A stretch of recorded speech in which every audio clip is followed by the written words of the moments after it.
اللهم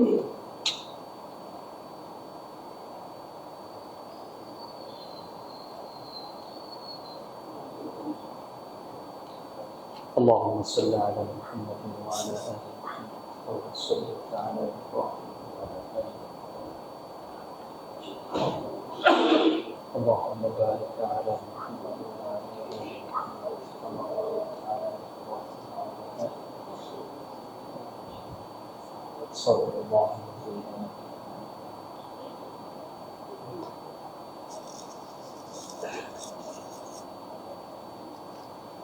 السلام عليكم ورحمة الله وبركاته.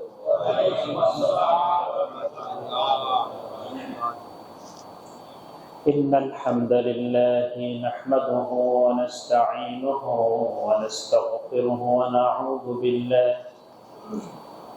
ونعوذ بالله من شرور أنفسنا ومن سيئات أعمالنا.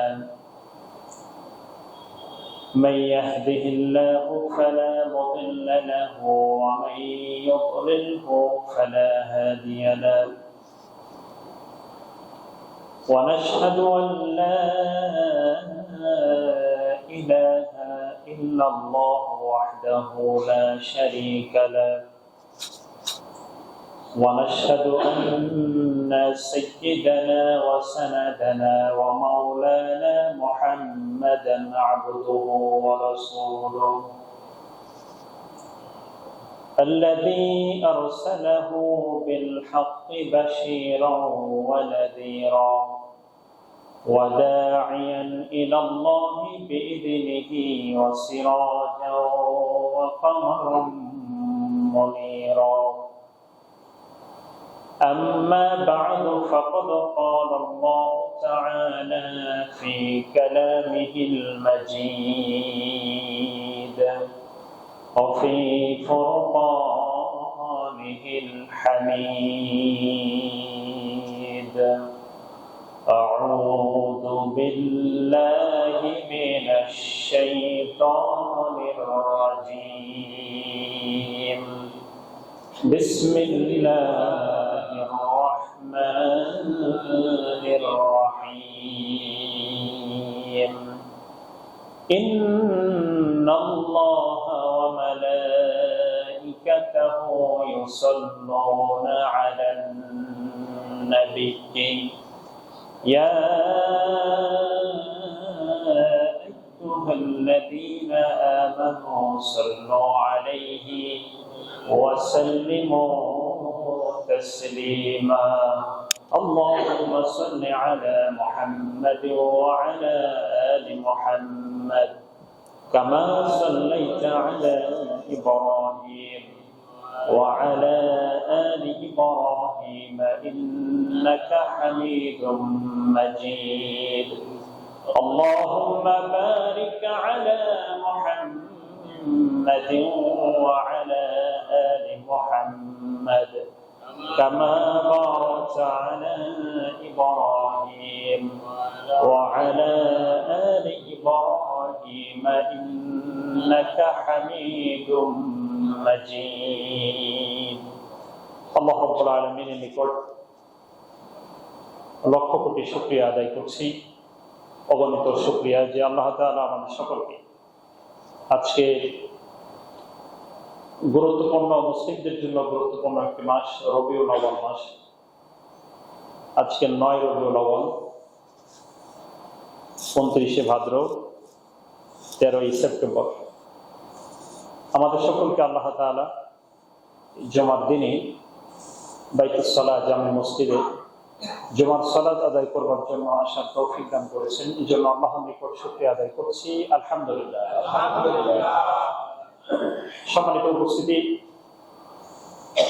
আমি আমার আলোচনার শুরুতে আমি আমাকে এবং আপনাদের সকলকে জীবনের সকল ক্ষেত্রে সকল পদক্ষেপে প্রকাশ্যে এবং গোপনে সব অবস্থায় কেবলমাত্র আল্লাহ তাআলাকে ভয় করবার ব্যাপারে উপদেশ দিচ্ছি, ওসিয়ত করছি।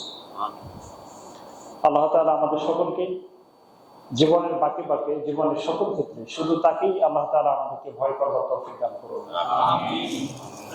আমিন। সম্মানিত হাজিরিন, গত জুমায় আমাদের সম্মানিত ইমাম সাহেব হুজুর গুরুত্বপূর্ণ কিছু বিষয় অবশ্যই আলোচনা করেছেন। যে বিষয়গুলো উনি কথা বলেছেন, আল্লাহ তাআলা আমাদের সকলকে সেই কথার আলোকে আমল করার তৌফিক দান করুন। কথা অনেক হওয়ার চেয়ে অল্প হইলে ভালো হয়, যদি সেটি আমলযোগ্য হয়, পরিবর্তন করবার মতন হয়। আমার ভিতরে নতুন করে একটা স্বপ্ন জোগায়, প্রেরণা জোগায়, আমাকে চেঞ্জ করে, আমার ভিতরে একটা আবেগ তৈরি করে, আমি নতুন একটা সিদ্ধান্ত নেওয়ার স্বপ্ন দেখি। এমনকি যদি হয় তাহলে অল্প কথায় আমাকে পরিবর্তন করে দেবে। যদি আমি পরিবর্তন হতে না চাই, সিদ্ধান্ত নাই পরিবর্তন হওয়ার, তাহলে আসমান থেকে কোনো ফেরেশতা নাজিল করেও আসলে আপনাকে পরিবর্তন করা যাবে না, কারণ আপনার পরিবর্তন হওয়ার সিদ্ধান্ত নেই।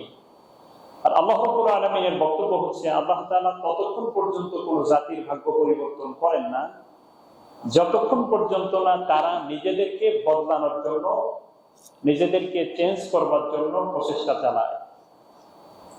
আমরা যদি নিজেদেরকে পরিবর্তন করবার প্রচেষ্টা না চালাই, আগের স্থানেই থাকি, আগের মতনই চলছে গতানুগতিক, তাহলে এই সুন্দর আলোচনায় আমাকে আসলে পরিবর্তন করতে পারবে না।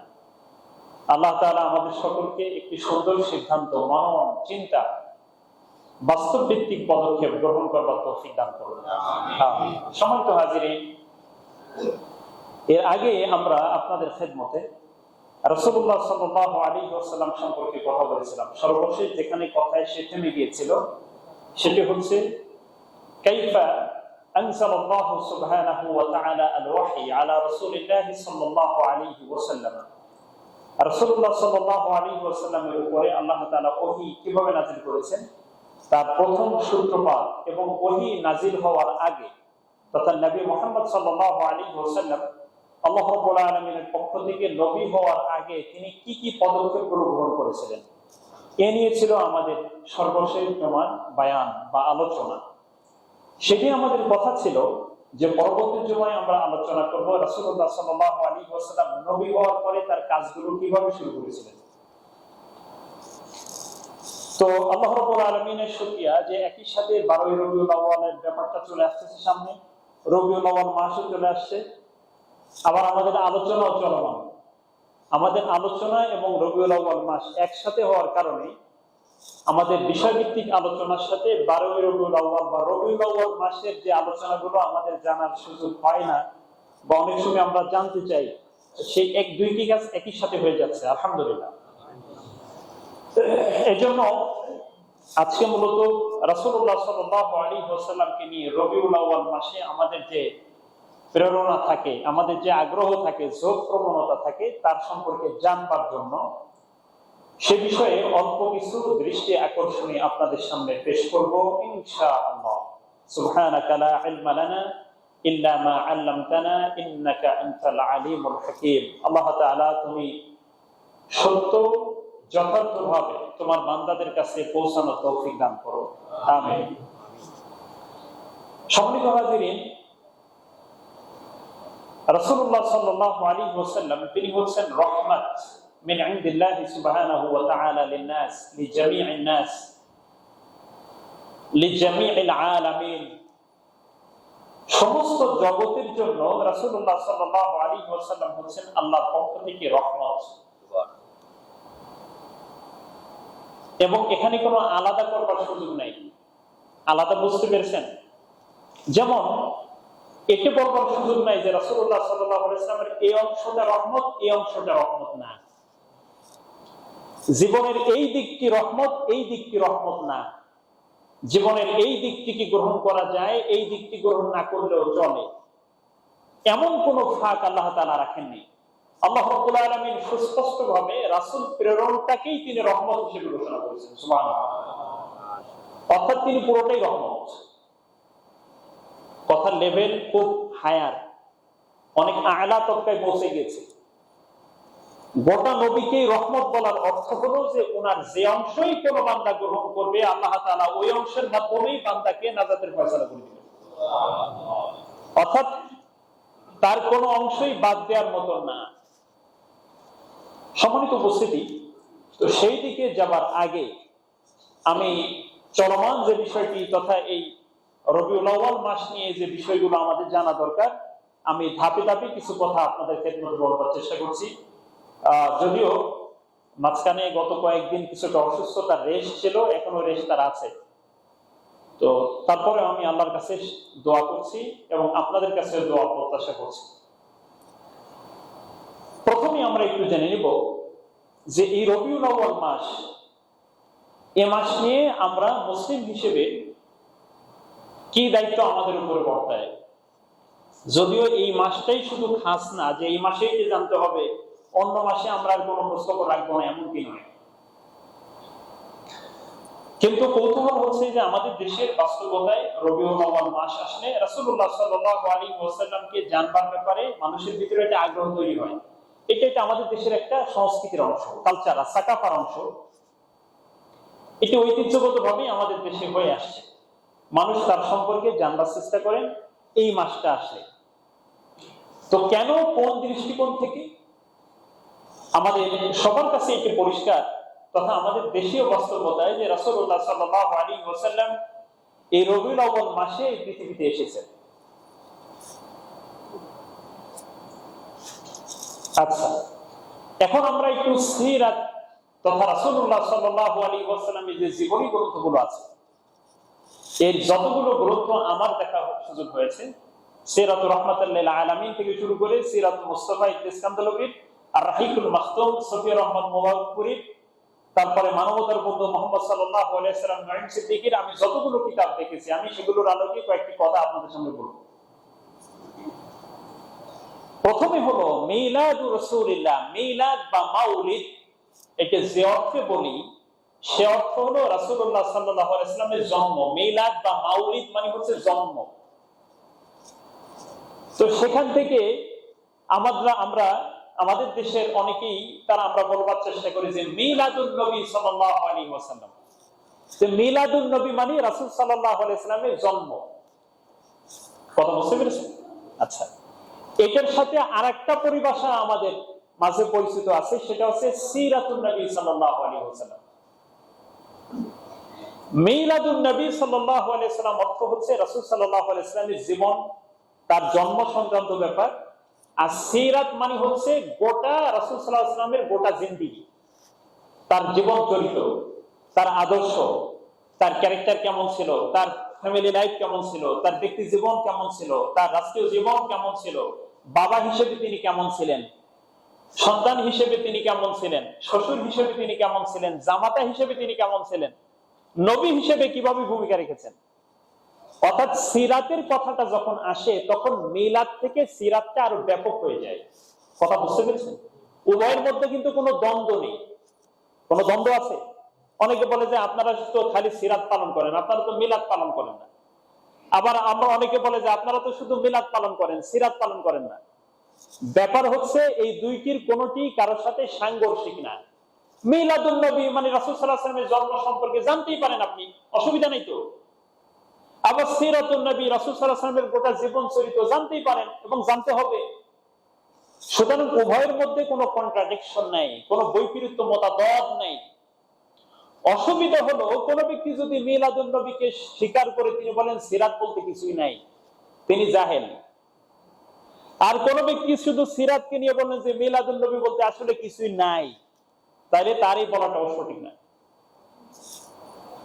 ব্যাপার হলো উৎসব পালন করা না করা সেটা ভিন্ন ব্যাপার, কিন্তু এ নিয়ে কথা আছে, জানার ব্যাপার আছে। সম্মানিত উপস্থিতি, তাহলে এবার আমরা দেখি যে এই যে রাসূলুল্লাহ সাল্লাল্লাহু আলাইহি ওয়াসাল্লামের জন্ম, একে নিয়েই তো যত আমাদের জানার আকুতি, তাই নয় কি? আমাদের জানার আকুতি তো তার জন্ম নিয়ে, যেহেতু তিনি রহমত, তার সম্পর্কে জানতে হবে আমাদের। রাসূলুল্লাহ সাল্লাল্লাহু আলাইহি ওয়াসাল্লামের জন্ম যে 12ই রবিউল আউয়াল সোমবারে, এই ব্যাপারে মত শুধুমাত্র একটি। এটি দিয়েছেন সিরাত ইবনে ইসহাকে। শুধু ইবনে ইসহাক রাহিমাহুল্লাহু তাআলা তিনি শুধুমাত্র তার গ্রন্থে বলেছেন যে রাসূলুল্লাহ সাল্লাল্লাহু আলাইহি ওয়াসাল্লামের জন্ম হয়েছে 12ই রবিউল আউয়াল। একটু মনোযোগ দিতে হবে। এবার আসেন, আর রাহিকুল মাকতুমের ভিতরে সফিউর রহমান মোবারকপুরী রাহিমাহুল্লাহ তাআলা তিনি অনেকগুলো মত নিয়ে এসেছেন। তার মধ্যে তিনি বলেছেন যে রাসূলুল্লাহ সাল্লাল্লাহু আলাইহি ওয়াসাল্লামের জন্ম সমস্ত সিরাত গ্রন্থগুলো ঘাটাঘাটি এবং দালিলিক প্রমাণগুলো যদি আমরা সামনে রাখি, তিনি উদ্ধৃতি দিয়েছেন সালমান মনসুরপুরি, সুলাইমান মনসুরপুরি রাহিমাহুল্লাহ তার যে গ্রন্থগুলো আছে রহমাতুল্লিল আলামিন, সেই গ্রন্থ থেকে, সিরাত গ্রন্থ থেকে, সেখানে তিনি বলেছেন যে রাসূলুল্লাহ সাল্লাল্লাহু আলাইহি ওয়াসাল্লামের জন্ম হয়েছে মৌলিকভাবে 9 রবিউল আউয়াল সোমবার। কত রবিউল আউয়াল? রবিউল আউয়াল মাসের 9 তারিখ বলেছেন। তিনি বলেছেন যে এটাই সবচেয়ে নির্ভরযোগ্য মত। আচ্ছা, সিরাতুল মুস্তাফা সাল্লাল্লাহু আলাইহি ওয়াসাল্লাম লিখেছেন আল্লামা ইদ্রিস কান্দলবী রাহিমাহুল্লাহ তাআলা কওমি অঙ্গনে তথা কওমি অঙ্গনে তার পরিচিতি খুব ব্যাপক। তিনি দারুল উলুম দেওবন্দের সাথে ব্যাপক সম্পর্ক ছিল তার। তো ইদ্রিস কান্দলবী রাহিমাহুল্লাহ তাআলার যে বর্ণনা, সেখানে তার বর্ণনা অনুযায়ী তিনি বলেছেন রাসূলুল্লাহ সাল্লাল্লাহু আলাইহি ওয়াসাল্লামের জন্ম হয়েছে 8 রবিউল আউয়াল সোমবার। এবং তিনি বলেছেন যে ইবনে আব্বাস রাদিয়াল্লাহু তাআলা আনহুমা, জুবাইর ইবনে মুতঈম রাদিয়াল্লাহু তাআলা আনহু, তাদের যে বর্ণনা, এই বর্ণনার আলোকে 8 রবিউল আউয়াল হচ্ছে সবচেয়ে নির্ভরযোগ্য রাসূল সাল্লাল্লাহু আলাইহি ওয়াসাল্লামের জন্ম তারিখ হিসেবে।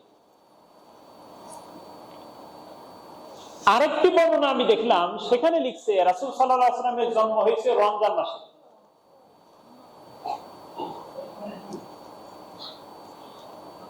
আর সিরাতু ইবনে ইসহাকের যে বর্ণনা, সেই বর্ণনা অনুযায়ী রাসূলুল্লাহ সাল্লাল্লাহু আলাইহি ওয়াসাল্লামের জন্ম হয়েছে 12 রবিউল আউয়াল। আমি এতগুলো কথা কেন বললাম? আমরা যে হারে শুধু 12 রবিউল আউয়াল নিয়ে যত বেশি পেরেশান, বোঝা যাচ্ছে যে আসলে 12 রবিউল আউয়ালের ব্যাপারে মত শুধু একটা, আরো অনেক মত আছে এবং প্রত্যেকটা মতের সপক্ষেই কিন্তু নির্ভরযোগ্য দলিল আছে এবং প্রমাণ আছে। এখন বলবেন যে এটা নিয়ে কেন এত বিতর্ক হলো? বিতর্ক হওয়ার মূল বিষয়টা হচ্ছে এই যে রাসূলুল্লাহ সাল্লাল্লাহু আলাইহি সাল্লাম কোন তারিখে দুনিয়াতে এসেছেন এটা খাতায় লিখে রাখতে হবে, এমনকি কোন সাহাবী রাদিয়াল্লাহু তাআলা আনহু এটাকে তিনি প্রয়োজন মনে করেননি। বলেন কি কেন? কারণ হচ্ছে রাসূল সাল্লাল্লাহু আলাইহি ওয়াসাল্লামের জন্মটা মূল বিষয় তাদের কাছে ছিল না। তাদের কাছে ছিল রাসূল সাল্লাল্লাহু আলাইহি ওয়াসাল্লাম নবী হিসেবে আমাদেরকে যা দিয়েছেন তা আমরা পালন করি কিনা। কথা কি আমার বুঝতেছেন আপনারা? যদি তার এই বিষয়টি তারিখ হিসেবে উল্লেখ করা, লিখে রাখা জরুরি মনে হতো, তাহলে সাহাবীদের থেকে হাজার হাজার প্রমাণ সব চলে আসছে একসাথে যে রাসূল সাল্লাল্লাহু আলাইহি ওয়াসাল্লাম নিশ্চিতভাবে 12 রবিউল আউয়াল জন্ম নিয়েছেন। কিন্তু তারা এটাকে ততটা গুরুত্ব দেননি। কেন গুরুত্ব দেননি? আল্লাহ নবী সাল্লাল্লাহু আলাইহি ওয়াসাল্লাম একটি হাদিসের ভিতর বলেছেন, লা তাতরুনি কামা আতরাতিন নাসারা ইবনে মারইয়াম। রাসূলুল্লাহ সাল্লাল্লাহু আলাইহি ওয়াসাল্লাম বলেন, খ্রিস্টানরা যেভাবে ঈসা আলাইহিস সালামকে নিয়ে তথা মারিয়ামের পুত্রকে নিয়ে যেভাবে বাড়াবাড়ি করে, কি বাড়াবাড়ি করে? ঈসা আলাইহিস সালামকে নিয়ে যেভাবে বাড়াবাড়ি করে তোমরা আমাকে নিয়ে সেভাবে বাড়াবাড়ি করবে না। ঈসা আলাইহিস সালামকে নিয়ে খ্রিস্টানরা যেভাবে বাড়াবাড়ি করে সেভাবে তোমরা আমাকে নিয়ে বাড়াবাড়ি করবে না, এত বেশি মাখামাখি আমাকে নিয়ে করবে না। তিনি বললেন যে ইন্নী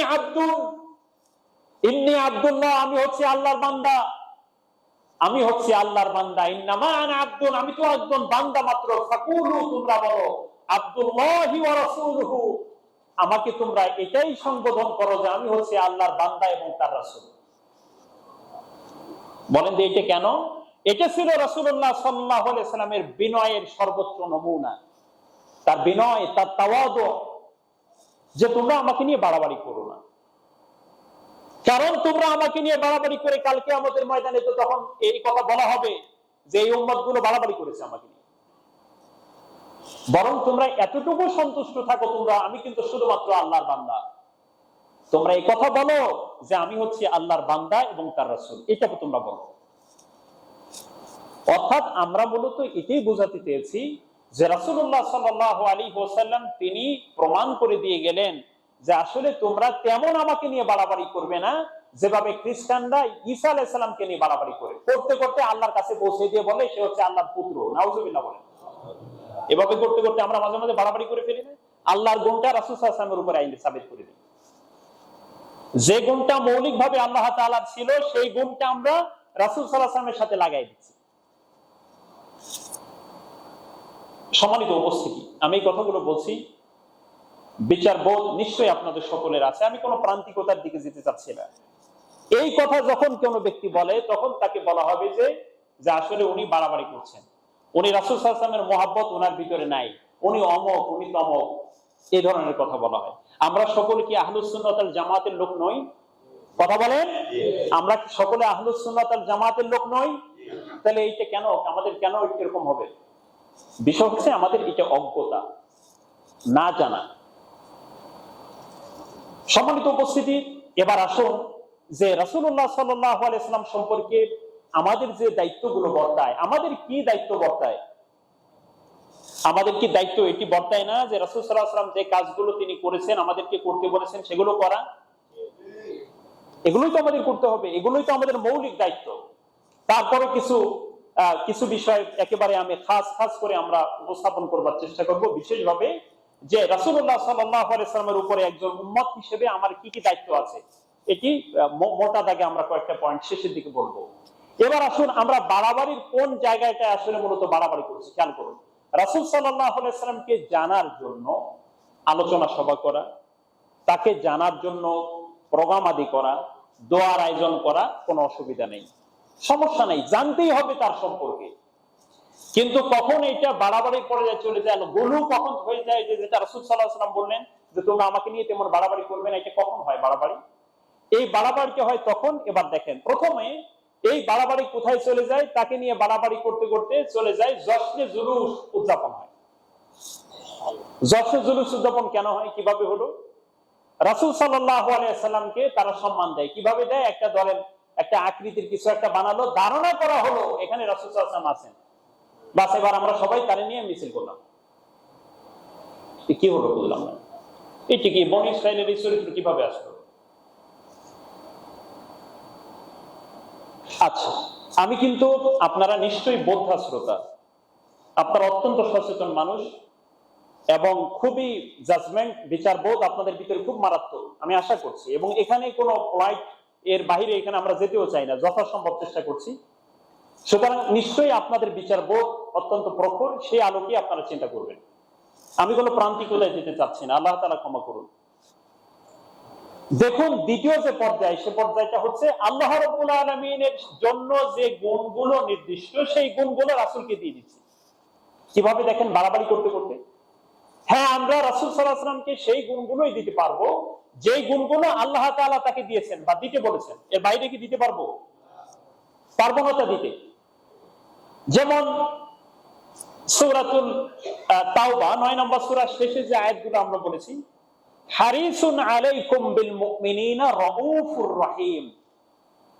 আল্লাহ রাব্বুল আলামিন নবী সাল্লাল্লাহু আলাইহি ওয়াসাল্লাম সম্পর্কে তিনি বললেন, তিনি হচ্ছেন হারিসুন আলাইকুম, তিনি তোমাদের মধ্যে, তোমাদের ব্যাপারে অত্যন্ত করুণাশীল, স্নেহশীল, এবং রাউফুর রহিম, তিনি অত্যন্ত দয়ালু।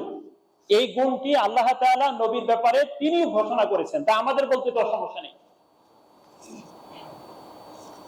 আচ্ছা, এর বাহিরে যে গুণগুলো আমরা দেই, যেমন আল্লাহ রাব্বুল আলামিন নবী সাল্লাল্লাহু আলাইহি ওয়াসাল্লাম সম্পর্কে যে গুণগুলো বলেছেন, অনেক কথা বলেছেন, সেদিকে আমরা যাচ্ছি না, তো এইগুলো আমরা তাকে দিতে পারি। তারপরে আমরা এমন সব গুণগুলো নবী সাল্লাল্লাহু আলাইহি ওয়াসাল্লামের সাথে যুক্ত করি যেগুলো আমাদের জন্য বৈধ নয়। যেমন দেখুন, তার মধ্যে একটি হচ্ছে তিনি আল্লাহ তাআলা যেভাবে গায়েব জানেন, নবী মুহাম্মদ সাল্লাল্লাহু আলাইহি ওয়াসাল্লাম সেভাবে গায়েব জানেন। এটা কি বাস্তব? না। গায়েব মানে কি? পঞ্চ ইন্দ্রিয় যেটাকে স্পর্শ করতে পারে না। গায়েবের চাবি হলো 5টি।